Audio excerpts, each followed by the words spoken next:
আমরা অনেকেই যা জানি না বা জানার চেষ্টাও ঠিকমতো করি না, সেই মূল্যবান তথ্যগুলো যা অজানাই থেকে যায় সারা জীবন, সেই না জানা অমূল্য তথ্যগুলো জিএমএম চ্যানেল খুঁজে বের করে তার শ্রোতা বা ভিউয়ার্সদের মধ্যে পরিবেশন করে আনন্দ পায়।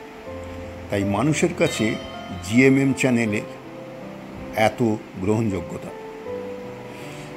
তার জন্য আমরাও তাদের প্রতি কৃতজ্ঞ। অজানার সন্ধানে আজকের বিষয়, কলকাতা শহরের জন্মের পূর্বেই কলকাতার বড়বাজার ছিল সুতানুটি গ্রামে। সুতানুটি গ্রামের প্রায় 900 বিঘা জমির ওপর পাইকারি বাজারের যে সুবিশাল বাজারটি বসত তাকে সুতানুটি হাট বলা হতো। পরবর্তীকালে 1690 খ্রিস্টাব্দে কলকাতা শহরের পত্তন হলে সুতানুটি গ্রামটি উত্তর কলকাতা নামে পরিচিতি ঘটে এবং সুতানুটি গ্রামের সুবৃহৎ পাইকারি বাজারের হাটটি বড়বাজার নামে নামাঙ্কিত হয়। কথিত এবং এটাই সত্য বলে জানা যায়, বাজারটি বিশালাকার হওয়ার কারণে নাম হয় বড়বাজার। কলকাতা শহরের আর্থিক ক্যাপিটালও বলা হয় এই বড়বাজার এবং বড়বাজার সংলগ্ন ডালহাউসির বিভিন্ন ব্যবসায়িক অফিস পাড়াকে।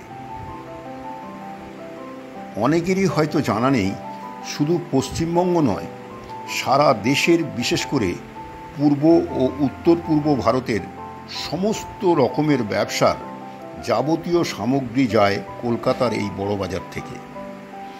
বড়বাজারের হোলসেল মার্কেট থেকে সস্তায় জিনিস কিনে সারা পশ্চিমবঙ্গ সহ সমগ্র পূর্ব এবং উত্তর পূর্ব ভারতের গ্রাম থেকে শহরের কোটি কোটি মানুষের জীবন ও জীবিকা রক্ষা করে চলেছে আমাদের কলকাতার বড়বাজার। 1690 খ্রিস্টাব্দে হুগলি নদীর পূর্ব পাড়ে 3টি গ্রাম, সুতানুটি, কলিকাতা আর গোবিন্দপুরকে নিয়ে কলকাতা শহরের জন্ম হয়েছিল। 3টি গ্রামের অস্তিত্ব আলাদাভাবে রক্ষা করার কারণে কলকাতা শহরটাকেও 3 ভাগে ভাগ করা হয়। যেমন সুতানুটি গ্রামটি হল উত্তর কলকাতা, কলিকাতা গ্রামটি হল মধ্য কলকাতা, আর সর্বশেষ গোবিন্দপুর গ্রামটি হল দক্ষিণ কলকাতা।